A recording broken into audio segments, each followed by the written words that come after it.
Number 3. Living alone is always a risk.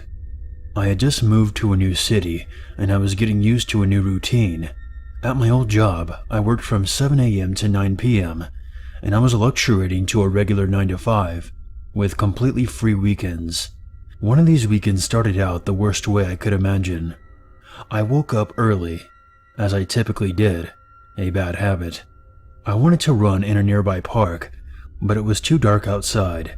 I made coffee, got dressed for my run, and decided to relax on the couch and read until it was light out. Some backstory. This apartment, which I don't live in anymore, was a garden-style apartment on the ground floor of a 4-story townhouse. I had 2 windows facing the street and a patio in front of my door, and 2 steps up to the street from the patio. The city I live in is huge, but my neighborhood was very suburban. Families, homes, versus apartment buildings and businesses, and also schools. Not typically busy at any time of the day, but there was a busy street 4 blocks away. That morning, I lounged with coffee while waiting for the sun to rise. It was a Saturday, so I wasn't shocked when I saw a figure stumbling by the front windows, slowly and swerving. There were a few bars in walking distance. A drunk wasn't a new development, until he turned around. I guess he was attracted by my illuminated windows or a moving shadow. Minutes later, the shadow trudged down the 2 steps, hesitating at the patio. Then he moved to the window, taking care to slide between the bushes and peer inside. I had curtains on these windows, but they were sheer. I didn't know how much he could see from the outside, but I froze. It seemed like years, but it was probably about 5 minutes. Then he moved toward my door. I had a gate with 2 doors barring this unwanted person from entering, but he wasn't deterred. I heard the front gate open. Although it was locked, it wasn't hard to reach in and unlock it. And then he started jiggling the first doorknob. I should not have been worried. I had 2 doors with 3 locks on each. The knob lock, deadbolt, and jimmy lock. But something about his determination and the darkness of night had me rushing to the back of the apartment. My landlords, who owned the townhouse above me, had a fenced-in garden. I ran out there to call the cops. When I was waiting on the phone with the cops, I almost felt safe, until I heard scratching at the fence and a jiggling of the handle to the garden door. It's about 15 feet tall and would be too difficult to climb. I immediately went inside to find the cops banging at my door.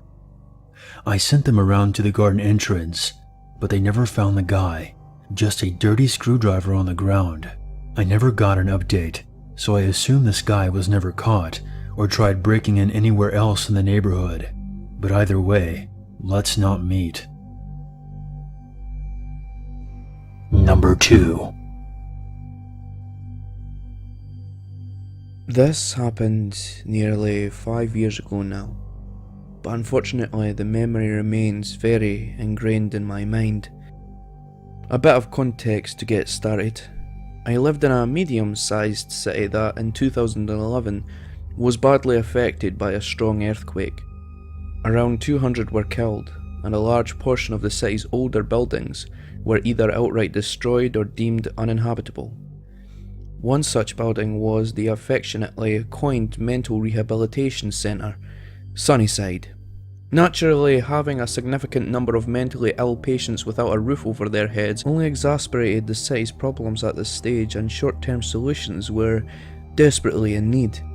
From my understanding, hospitals with the necessary facilities took the bulk of the load, while other temporary hospices and homestays were forced to become somewhat more of a permanent fixture, even if they lacked the security that previously would have been a necessity to house these patients. I would later come to learn that one of these temporary hospices was less than a block from my house. My house, along with the majority of the houses on my street, back onto a small creek, which runs through our suburb. It is relatively common for neighbours to wade down the creek to visit those who live a few houses along or on the other embankment, and virtually none of the properties have a back fence which prevents access. So it's about 4 weeks after the initial quake and things are beginning to return to some sense of normality. We are still being forced to use a communal portaloo out on the road, but in general we are on the mend. It was a Sunday night and I had gone to bed early because tomorrow was going to be my first day back at work in almost a month. At some point in the night, I later found out it was around 1:30 am, I began to stir as I realised the soft laughter I was hearing in my dreams was actually a physical, real-life laugh. It was very faint, childlike almost. A giggle. Sitting up in my dreary state, I assumed that my brother had left the television on in the lounge, so dragging myself out of bed I staggered down the hallway to switch it off. However, as I approached the living room, I soon realised that the laughter isn't increasing in volume, and upon reaching the room, I confirmed that indeed there is no TV or radio producing any sound. Suddenly feeling a bit foolish, I make my way back towards my room where I hear no further giggling, passing it off as my sleep-deprived brain playing tricks on me. I get back into bed and soon fall asleep.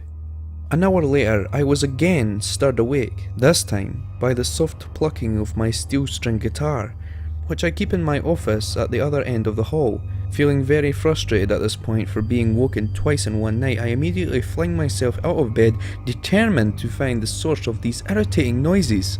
Before I even make it 2 steps towards the door, the noise comes to an abrupt halt, and I realise that it too was coming from my room. More perplexed than angry at this point, I whirl around to see what could possibly be producing that noise, and all at once I feel like the wind has been knocked out of me. Sitting in the corner of my room, crossed-legged on a puddle of wet carpet, is a large, shaggy man, wearing soaked clothes and holding my guitar. A million simultaneous thoughts go through my mind at this instant. The obvious what the fuck, who the fuck, and how the fuck were very prevalent, but also more bizarre thought processes like, God, it annoys me when people touch my guitar without asking.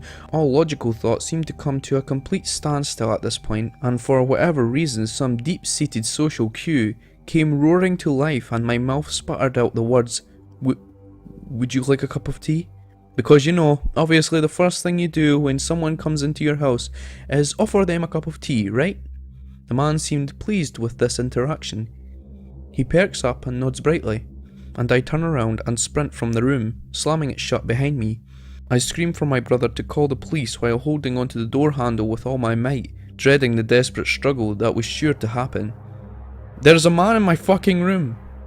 He comes running, and once seeing that look of terror in my face, does not waste any time making the call. While listening to him give the operator our address, pleading for them to hurry, I hear a soft knock knock on the other side of the door. No sugar, please. The word bamboozled comes to mind when I think about this moment. I fully expected to reach down, pinch my arm and awake from the most vivid dream of my life. The police arrived not long after. There were many patrols to deter looters, and my brother led them to me and the end of the hall, my knuckles turning white on the doorknob. After mentally bracing myself, I let go of the handle and leapt backwards, letting the policemen do their thing. They rushed into the room, tasers drawn, shouting at this home invader to show himself. Their aggression was short-lived, however, and I was still close enough to see why. The man was simply sitting on the edge of my bed now, amusing himself by playing with one of my figurines. I think the officers were also taken aback by this, as they halted for a second before continuing, a touch more gingerly. To cut a rather long-winded story short, and to confirm what you probably have already deduced, yes, this man was a mental patient who had slipped out of his temporary hospice and waded along the river, looking for houses to explore. Muddy footprints on my neighbours' decks confirmed that he had originally tried to enter their homes. I was simply the one foolish enough to leave his unlocked. The police took him away, and they later gave me a follow-up call to say that he had been put in a much more secure location, but that I should still be a lot more vigilant when it comes to securing my house. In hindsight, I believe this man was totally harmless. Ill, yes, obviously, but not malicious. There was ample opportunity when he could have harmed me had this been his intent. But he did not do so. He simply took my unlocked door as an invitation to come in. I did not press charges as I did not want to damage the life of an already damaged person. The incident left me pretty shooken up. Excuse the earthquake pun. For quite some time I still struggle falling asleep sometimes, but for the most part, I moved on. There's one thing that I have not been able to let go of, however. I believe this one detail has left a permanent scar on my psyche. The police were leading the man from my house. He uttered a short giggle, the same one I heard when I was awoken originally. The man couldn't find me under his bed. Number 1. Back in the early 2000s, around the age of 13, I'm 26 now, I lived in upstate New York in the town of Rhinebeck. Rhinebeck is a pretty old and fairly sleepy place, all things considered. Our house was high on a hill surrounded by dense woods on all sides, except for the street. The home was quiet and incredibly secluded. Our nearest neighbor was about a quarter-mile down a winding and poorly maintained road with only a singular streetlight too dim to offer much visibility. For this story, I'll need to give you an idea to the layout of the house. It was at least 2 stories. The stairs was situated in the middle of the house. Our most common point of entry was through the 2-car garage. The front door was to the right of the garage entry, and standing from that door, you could see up the stairs to your left center and see to the top. At the top of the stairs, my parents' room was on the immediate right, and to the left was a hallway with 2 rooms side by side at the very end, mine and my brother's. My room was situated over the garage. Now for the story, I'd always been very on edge about where we lived, as it gave off a sort of Mothman Prophecies vibe. You could hear every twig snap, every coyote and bird, and when it got dark out, it was dark. Late one night, I had long since gone to bed when I was jarred awake by a sound below my room. I sat stock still for a moment, listening to the deafening silence before accepting that I had been dreaming. Just as I started to drift off, I started to hear a scratching sound. It was slow at first and hard to make out, almost like the sound of metal scraping against slate. It started to become more deliberate, and I pinpointed it to the garage door that entered into the house. My first thought was to go to my parents, but it occurred to me that if I stood outside their door, I would have been easily seen at the top of the stairs should someone get in, or already be in. The noise continued, and I finally crawled out of bed as quietly as possible to lock my bedroom door, and then I bolted back. It felt like hours passed, but I don't know exactly when the scratching came to a stop. By morning, I had pushed it to the back of my mind as a dream. Sitting around the kitchen the next day, I told my parents about the dream. They looked concerned, and out of curiosity, they went to look at the garage door, which was a very heavy metal furnished door. What we found on the other side were pry marks, as though someone had repeatedly jammed a crowbar into the doorframe. I stared in disbelief and mild terror. My father changed the lock on the outermost door that led into the garage that very day.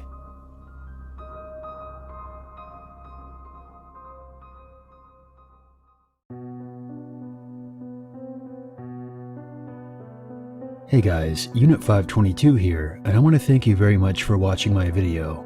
I would appreciate it very much if you would share, like, and comment. And if you're new to this channel, become one with the Unity by hitting the subscribe button. If you have a scary story or experience that you want featured on this channel, you can always send it to my email or post it on the Free Horror Stories subreddit. The links for those can be found in the description below. If you would like to help out this channel even more, consider a PayPal donation. And for more updates, be sure to follow me on Twitter. There's nothing wrong with a little darkness in your life, as long as you never forget there's always a reason to be afraid.